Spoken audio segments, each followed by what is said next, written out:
Hello, friends. It is officially NHL playoff hockey time, and that means we've got some thoughts on the opening games, some of which actually occurred yesterday, some of which have occurred this evening, and some of which are still scheduled to happen. We'll talk about what has occurred in the opening salvos of this NHL playoffs for the year 2022 coming up on tonight's episode of Locked On Winnipeg Jets. You're Locked On the Hockey Jets, your daily podcast on the Winnipeg Jets. Part of the Locked On Podcast Network, your team every day.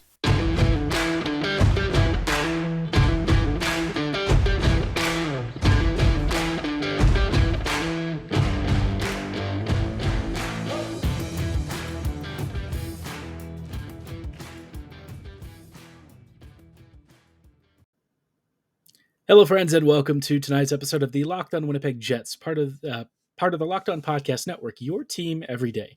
I am your host, Harrison Lee, an avid Winnipeg Jets fan and an online blogger. You can follow me on Twitter at HLivingLoco and at LO_Winnipeg Jets. As always, thank you for choosing to make Locked On Jets your first listen of the day every day. If you like what you're hearing, be sure to like, follow, and subscribe on your favorite podcasting platform of choice, including Apple, Spotify, Google, Megaphone, Odyssey, and YouTube.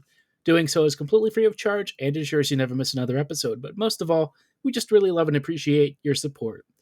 Now, on tonight's episode, like I mentioned at the start, I wanted to talk about the first couple of games from the NHL playoffs. There were some games that, as of this recording, have just ended, thanks to, for some reason, the Pittsburgh Penguins and the Rangers deciding to go about 20,000 periods of overtime. We'll have some thoughts on those games on Thursday's episode. I'm trying to stagger it so that we don't, go through too many games, and we keep some stuff saved up for future episodes.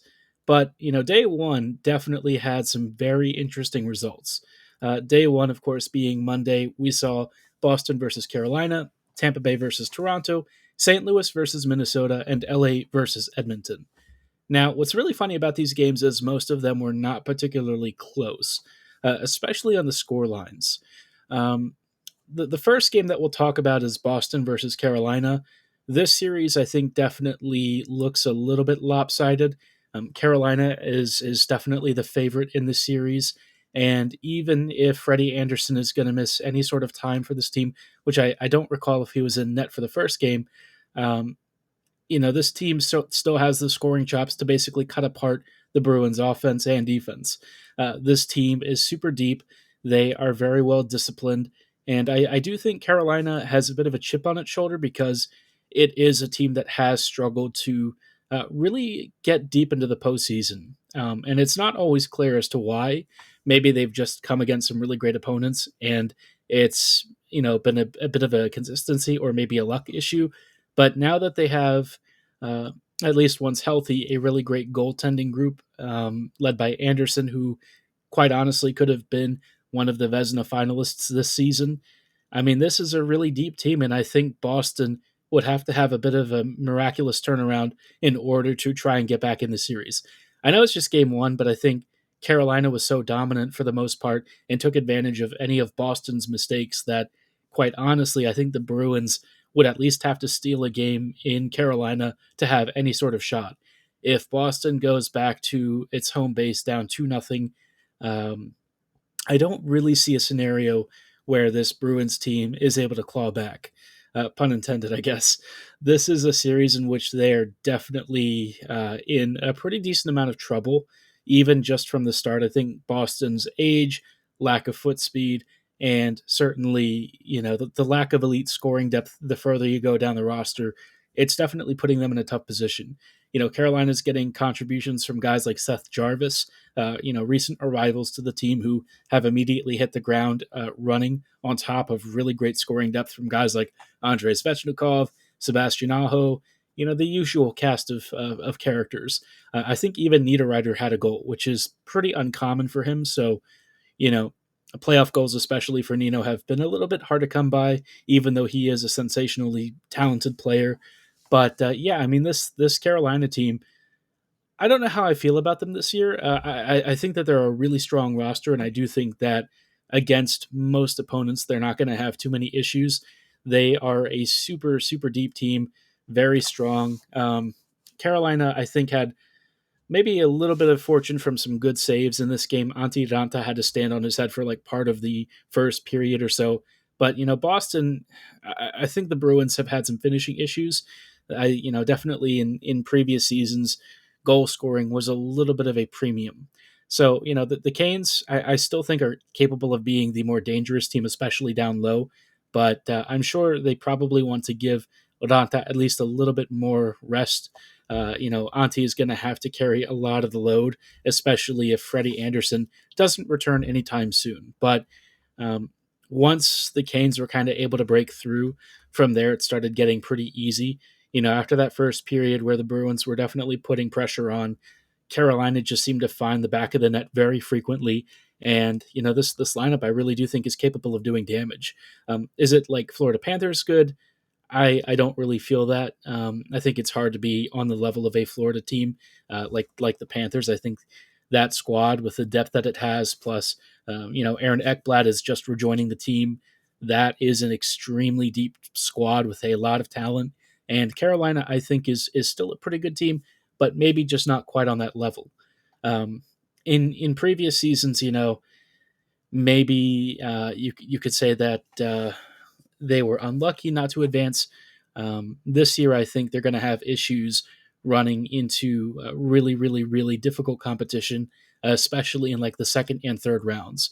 Um, this playoff field this year, especially in the East, seems super stacked. And so any of these slacking performances against the Bruins that they've had, even though they did kind of dominate on the scoreline and really closed out the game strong, I do think they're going to want to make sure that they don't fall behind at all during the series and that they just take care of business. I think that's the biggest thing going forward. Get a first round bye of a sort, maybe get a couple of games off, and get ready for what could be an extremely difficult second round. The Canes, I do think, have the potential to go deep. I don't have a lot of faith in them as a team that I would count uh, in like the top two of like Stanley Cup favorites. I think that they are somewhere in the top three or top four, but in terms of team rankings that I'd have ahead of them, Colorado and the Panthers probably take the cake there. Maybe even Toronto at a stretch. Toronto and the Canes actually have some similar construction and maybe some similar issues in certain areas. But, for the most part, I just think Carolina has to go through a pretty brutal field. And so they will need a little bit of fortune to make it through, just like most of the other teams, especially if the Panthers do beat the Caps and advance. That is not a team you want to be facing in the postseason. So, yeah, there were some other playoff games happening around the same time. What's great is that they actually staggered it. So I got to see most of the games. Carolina Boston was probably the one that I watched the least of, but the rest of them I definitely got to check out, and we'll talk about what happened in some of those other games in a little bit. Before we go any further, though, I just wanted to tell you a little bit about rockauto.com. If you've ever heard of them, you know that they're really awesome for auto parts, especially because these days we have an increasing number of makes and models. And so it's really hard for your local car parts store to keep what you need in stock. Why, waste time going out to a retail store only to have the store clerk tell you that they don't have what you need in stock, and the only way that they can get it is to special order it? You might as well just stay home and shop with rockauto.com. If you've got a computer, you've got access. Or if you want to order from your mobile phone, you can also do that. You save time and money with rockauto.com. Their prices are super competitive. Like one part might be $350 at a retail store. That same part might be $216 from rockauto.com.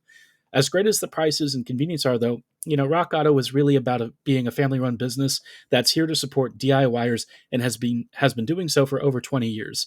They have great prices, great customer service, and they have an amazingly diverse selection of parts, no matter your make and model. So go explore their easy-to-use website right now and find the solution for your auto part needs. To get started, go to rockauto.com right now and see all the parts available for your car or truck. Right locked on the knee, how did you hear about us box, so they know we sent you. Amazing selection, reliably low prices, all the parts your car will ever need. Visit rockauto.com right now. Hello, friends, and welcome back to this episode of Locked On Winnipeg Jets. We are continuing our 2022 NHL Playoffs coverage. This is going to be in lieu of having much to talk about with the Jets until Winnipeg starts making moves. The playoffs, I think a lot of people are actually, especially Jets fans, I think are still paying attention to and watching For neutrals, there are some great series ongoing, and the first day definitely did not disappoint. Um, I will say that a lot of the games were a little bit lopsided, but that's okay. There were some surprises in there, and I think if you like Canadian hockey, this was probably not a bad day for you. Before we get into why, I did want to say, again, thank you so much for choosing to make Locked On Jets your first listen of the day every day. While you are at it, I highly recommend checking out Locked On NHL and Locked On Now. Locked On Now is one of our super cool, super special programs. We're one of the only groups that does it. We have all of the latest game recaps, news, trade announcements, and rumors with expert analysis from our NHL podcasters, giving you really good, digestible 20 to 30-second sound bites explaining the meat of everything and giving you super detailed information at a glance when you want it on your favorite podcasting platform, same as you can find the Locked On Jets podcast. Odyssey, Megaphone, YouTube, you name it, we're on it. So be sure to check them out, give them a follow and a subscription. Again, we really appreciate your support. As far as the playoff hockey is concerned, this has been a pretty chaotic start. Now, one of the games that I think a lot of people were tuning into was Toronto versus Tampa Bay. And this series, it's got some interesting storylines. Tampa Bay is not as good as it used to be. And this is still a very strong Lightning team. Tampa, while they have kind of declined a bit, I mean, this is still a squad that has a ridiculous power play, great even strength scoring, and a pretty solid defense backed by one of the league's top goalies in Vasilevsky. So, with the veteran experience that they have, a couple of Stanley Cup wins under their belt, this is a hard team to bet against. And yet, the Lightning this year looked a little bit slower, maybe a bit more tired. All the hockey that they've played over the past couple of years, maybe it's starting to catch up, not having that usual longer offseason of rest, a couple of years of deep runs might be taking its toll. Tampa Bay is not a young team, and they've had to cut some guys along the way due to cap constraints. And so this squad is probably the weakest that we've seen over the past few years. And yet this is still not a Lightning team that you can really sleep on. None of that ended up mattering, though, because Toronto basically ripped them apart from puck drop. The Leafs really just swarmed Tampa Bay, cut off passing lanes. I thought that Tampa's zone exits were constantly being disrupted. The Lightning looked very disorganized and chaotic, which is not something that we're usually accustomed to with them. Tampa is very coordinated, very good at passing, making clean exits, especially controlled exits, and Toronto's pressure and overlapping routes and constant deception, I think, really threw the Lightning off. Tampa just really struggled to find defensive markings, could not make zone exits, and those breakouts did not transition into offensive opportunities very often. It's not like Tampa Bay didn't have shots. They definitely had some pretty decent opportunities here and there on the counter, but Jack Campbell ended up sniffing out most of them, and Toronto just was really clinical at the other end. So I don't really think that we should read too much into the first game other than that I would say Toronto is legit. So long as Campbell can remain at least average in that, I think that they've got a really good chance of getting through the first couple of rounds, maybe even making it to the conference finals. This Toronto team, I think, is a sleeping giant, even though they've been tearing apart opponents for a while. I just don't know if it's really hit the public consciousness yet that they're this good. With all the media attention in Canada that they get, you would imagine most people would know that they are pretty lethal. Matthews, a 60-goal scorer, how can you not be concerned about him on the power play, plus Marner, Nylander, etc.? So this is a team that I think, despite the Panthers being a juggernaut, I think the Leafs are not far off. Maybe not as deep in certain areas, and maybe the net minding is going to be a little bit of an issue, but overall, a phenomenal team and one that I could see going the distance to a Stanley Cup Finals. The next game that I thought would be really worth highlighting in just brief, just because it wasn't really super, well, at least on the scoreline, it wasn't super even, but Minnesota versus St. Louis, it was a penalty-riddled match. Both teams were really physical.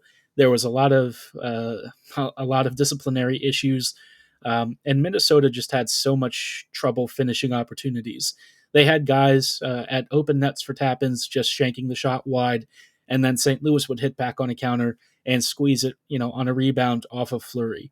I think Fleury might be starting to show some of the dip in form recently. And St. Louis is just a team that you can't really afford to make mistakes against. The Wild not scoring was already a problem, but then you have Fleury struggling to maintain his depth, struggling to handle rebounds. And so, the Blues ended up taking the first game 4-0. Minnesota is definitely in trouble. The Wild are going to have a really tough time trying to win all of their games on the road. So, yeah, I mean, St. Louis definitely has the early advantage. I'm not going to count the Wild out because this is still a very good Minnesota team, and they've shown that they have played through adversity before.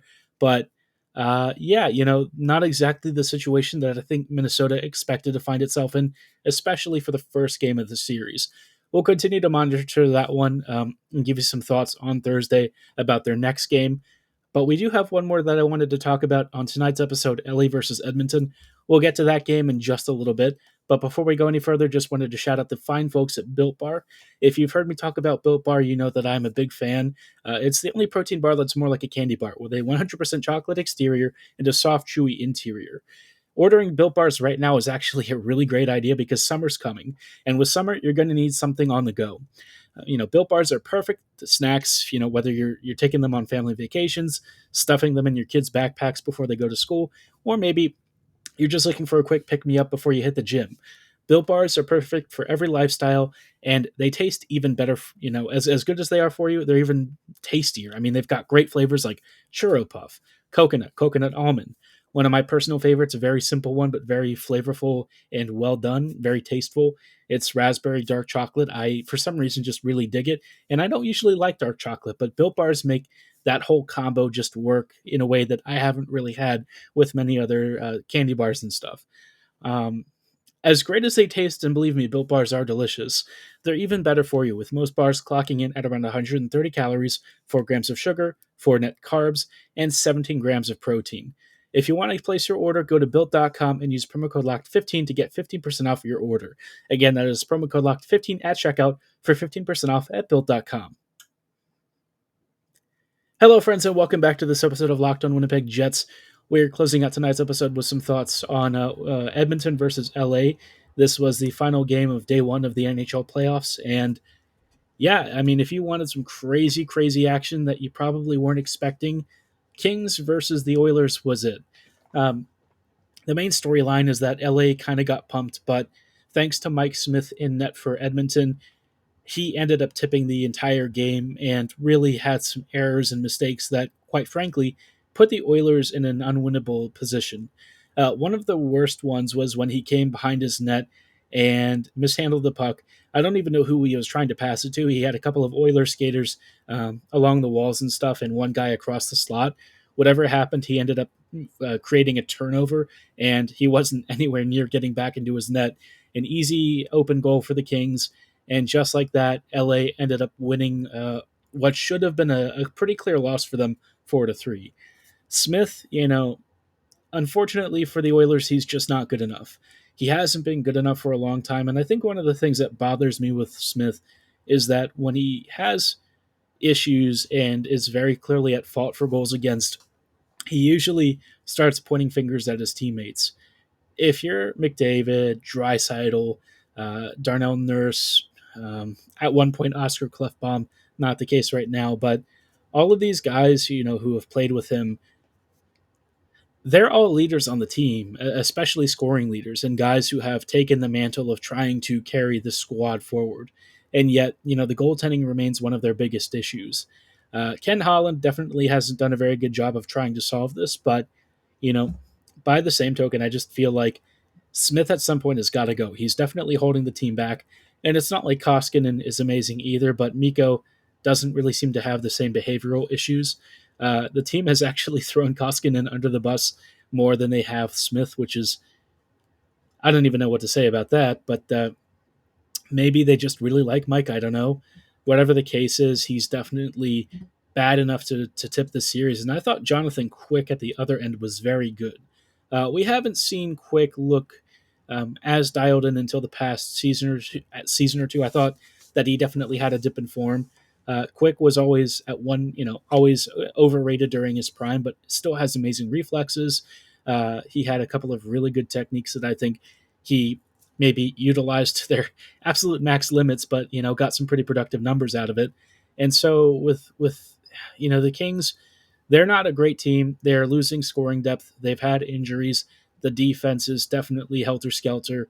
But if Mike Smith continues to implode, this is going to be a very similar situation to what happened when the Jets played Edmonton last year. It's not going to be a sweep, that much I can tell you. But I do think that the Kings are probably going to see this one out unless Koskinen comes in and just steals the whole thing.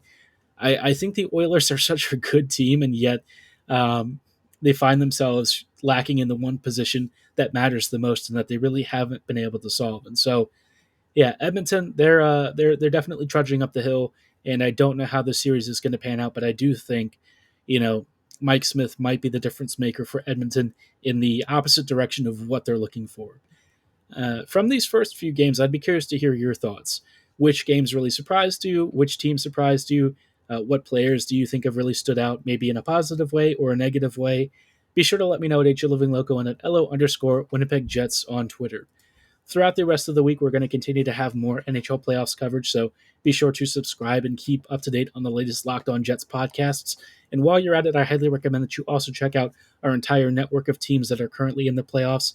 Locked On Stars, Locked On Kings, of course, Locked On Avs if you're wanting to hear about our Central Division friends, Locked On Wild. I mean, we've got so many great podcasts covering all of the hottest teams, especially right now, so be sure to follow those squads as well. But for tonight's episode, that is going to be all the time that we have. Thank you so much for making Locked On Jets your first listen of the day every day. Be sure to make your second listen Locked On NHL. From first-round matchups to each Stanley Cup kiss, Locked On NHL covers the playoffs like no other. Hear the latest news and opinions from local experts every Monday through Friday. It's free and available wherever you get your favorite podcasts, so be sure to like, follow, and subscribe. And as always, thank you for listening. Have a great night, and go Jets go.